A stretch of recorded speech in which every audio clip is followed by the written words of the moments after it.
Assalamualaikum warahmatullahi wabarakatuh. Nah, bagaimana kabar kalian pada hari ini? Semoga semua pada sehat dan terus semangat belajar.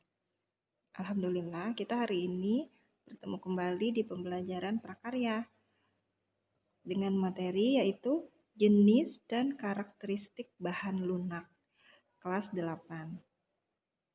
Mari kita masuk materi yaitu seperti yang sudah kita ketahui di pembelajaran terdahulu, yaitu bahan lunak dalam pembuatan untuk kerajinan, itu dibagi menjadi dua jenis, yaitu ada bahan lunak alam dan bahan lunak buatan.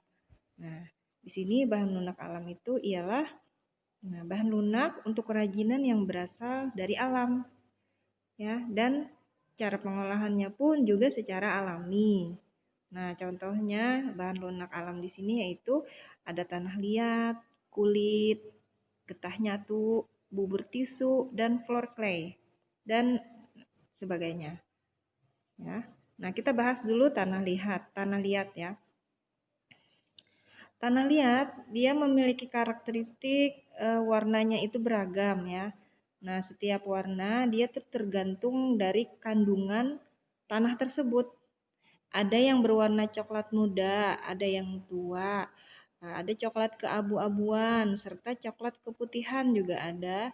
Nah, dia memiliki karakteristik yaitu dia memiliki daya bakar.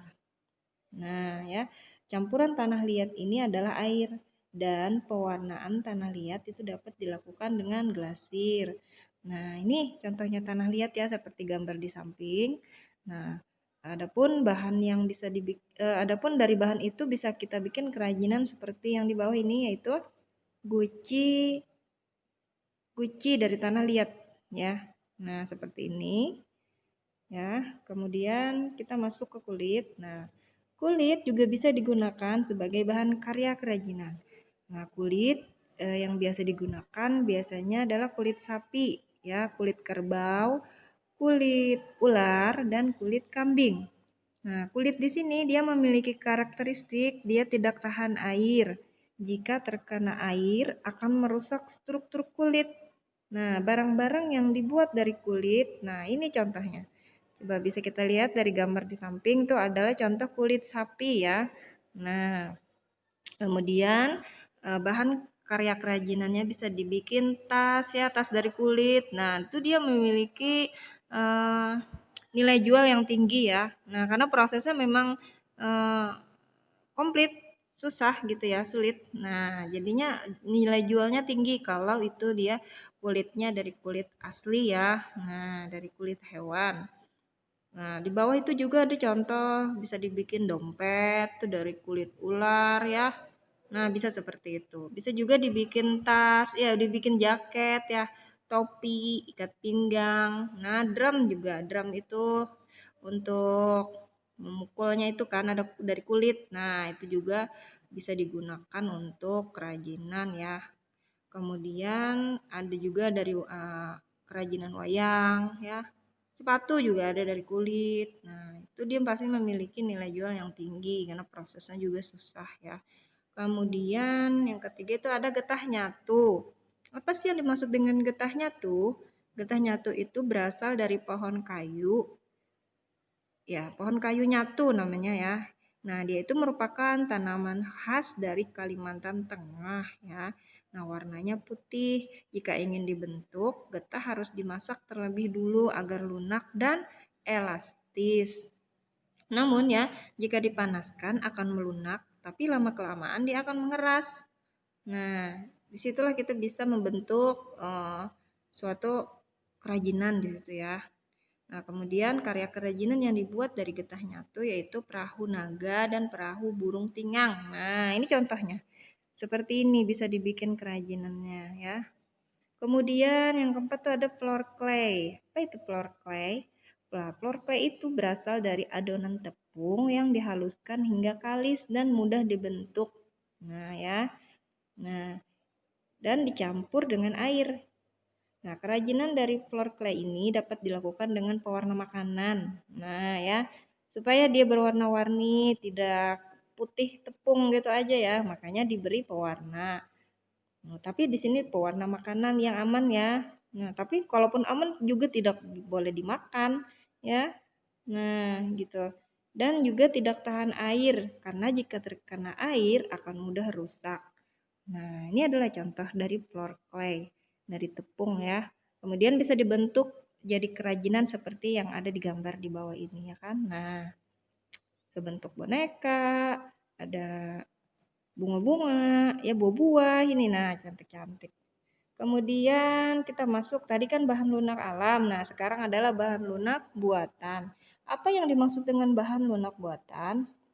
Nah, dia itu adalah bahan lunak yang sesuatunya itu diolah dari bahan kimia dan paduannya, bukan asli dari alam dengan maksud mendapatkan efek duplikasi bahan alam dan dia bersifat lunak ya. Nah, tetap bersifat lunak. Nah, di sini contoh kerajinan dari bahan lunak buatan ada sabun ya, lilin, gips, fiberglass, serta polimer clay dan plastisin.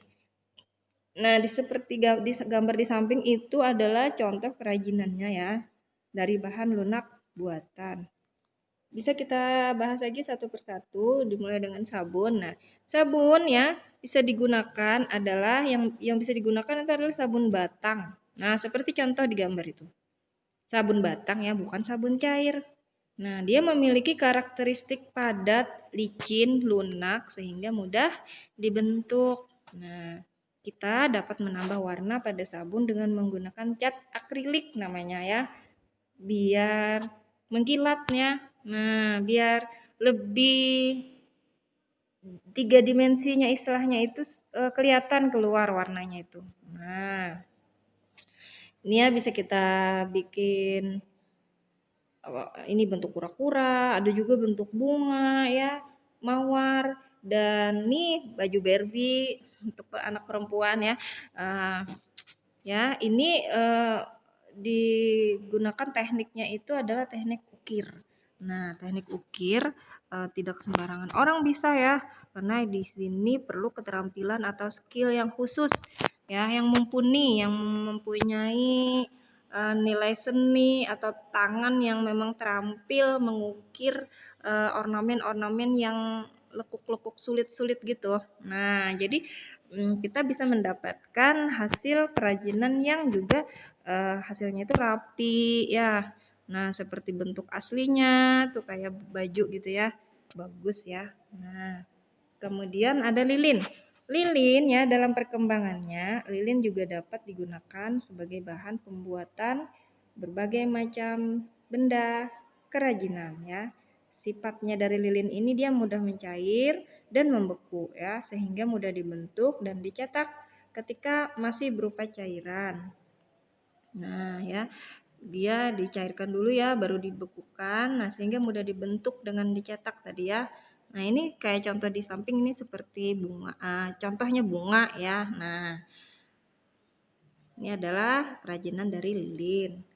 Kemudian gips. Nah, apa sih yang dimaksud dengan gips?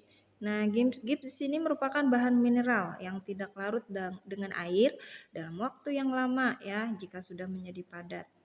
Nah, sehingga gips itu sebenarnya mudah pecah sehingga harus berhati-hati saat berkarya dengan bahan ini. Nah, kerajinan dari gips ini antara lain bisa dibikin gantungan kunci, hiasan dinding ya, bingkai foto, mainan dan patung. Nah, contohnya kalau ini ya lina dan dental. Ini istilahnya ini ya, gips yang masih bahan baku ya. Nah, bahan baku yang belum jadi, belum dibikin kerajinan. Nah, seperti ini ya gambarannya. Kemudian setelah dibikin kerajinan ya dengan diukir-ukir. Nah, jadilah dia seperti di samping gambar di samping itu adalah itu adalah keterampilan ya kerajinan yang untuk hiasan dinding ya, biasanya di hiasan plafon rumah itu ya. Nah, atau pintu. Nah, atau juga ini yang patung elang ini bisa dibikin patung ya. Itu adalah dari gips. Kemudian fiberglass. Fiberglass mudah dibentuk karena memiliki struktur dia cair ya, dan akan mengeras jika kering. Nah, sifatnya juga tahan lama dan kuat. Nah, adapun pewarnaan fiberglass dilakukan saat masih keadaan cair, nah maupun saat bahan mengering. Nah, ini ya, di dalamnya itu kita masukin apa yang mau kita jadikan pajangan ya. Kayak di sini kan ada rempah-rempah itu ya, ada bawang merah, ada bunga sisir ya, ada mutiara, ada juga nih hewan-hewan sehingga dia bisa diawetkan di sini ya. Nah, ini adalah kerajinan dari fiberglass. Kemudian polymer clay dan plastisin. Kalau polymer clay ini jenis clay yang paling baik karena dia mempunyai aneka warna yang cerah dan bertekstur padat lunak ya. Kalaunya polymer clay dapat mengeras dan tidak mengandung minyak, sedangkan plastisin tetap seperti semula dan mengandung minyak. Nah, ini adalah contohnya ya. Bisa dibikin kerajinan bermacam-macam. Nah, bisa dijadikan souvenir ya bahan kerajinannya. Nah, jadi dia kerajinan tuh walaupun mungkin dikerjakan karena sesuai hobi, minat ya, ya, tapi pada akhirnya bisa menjadi suatu usaha ya, karena kerajinan itu tadi bisa menjadi nilai jual di masyarakat ya. Nah, sehingga bisa jadi usaha. Nah, gitu ya. Nah, itu adalah kerajinan dari polymer clay dan plastisin. Nah, sekian dan terima kasih di sini, sampai di sini dulu bahasan dari jenis dan karakteristik bahan lunak alam dan buatan. Nah, insya Allah nanti ke depan kita akan membahas lagi bagaimana proses kerajinan dari bahan lunak dan dari bahan lunak alam dan buatan ini. Nah, sampai di sini dulu bahasan ini ya. Salah hilap dan kekurangannya mohon dimaafkan ya. Saya akhiri dengan alhamdulillahirabbil alamin. Assalamualaikum warahmatullahi wabarakatuh. Terima kasih.